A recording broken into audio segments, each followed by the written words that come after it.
Wala na guys, kaya nga ako iniwan kasi balde namin, boys eh. Lagayan ng tubig namin, Coke 1.5 na naubos. Baso namin, cup noodles. Pinto ng CR namin, tarpaulin. Wala eh, hindi nag-stay dahil nakita yun eh.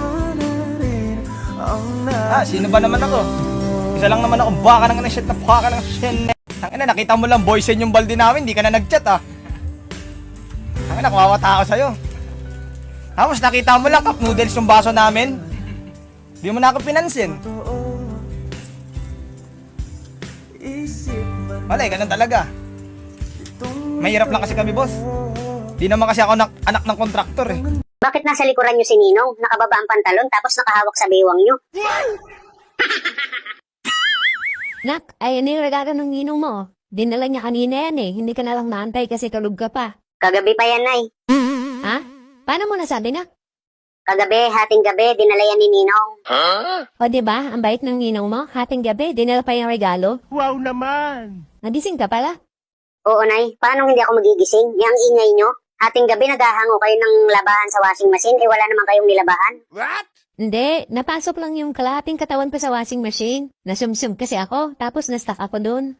Kaya nga, paano kayo na-stuck doon? Luwag-luwag, hindi kayo makalabas? Tapos, bakit nasa likuran nyo si Ninong? Nakababa ang pantalon, tapos nakahawak sa bewang nyo?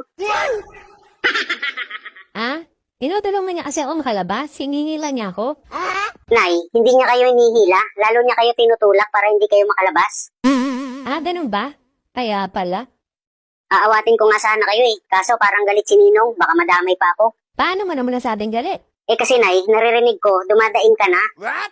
Pero ayaw ka pa niya tigilan, tinutulak ka niya pa ulit-ulit gamit yung baywang niya. Tapos naririnig kita, sabi mo, oh God, oh God. Ano yun, Nay? Ba't kayo nag-aaway? Hindi kami nag-aaway. Naglalaro lang kami. Kunwari si Ninong yung Santa Claus, tapos ako yung reindeer. Kaya pala parang nakasakay sa'yo si Ninong. Oo, ganun yon. Bakit hinahatak niya yung buhok mo? What? Kunwari, yun yung tali. Bakit pinapalo niya kayo sa puwit? Ganun talaga. Pinapalo ni Santa Claus yung reindeer para bumilis ang takbo. Ganun pala yun. Oo, ganun yon. Pero, di ba ikaw yung reindeer, si Ninong yung Santa Claus? Oo. Pero bakit ikaw yung nagsabi na, bilisan mo pa, malapit na ako? Ang dami mo naman tanong. Kunin mo na yung regalo mo at dalhin mo sa kwarto mo. Aga-aga may inis pa ako sa'yo eh.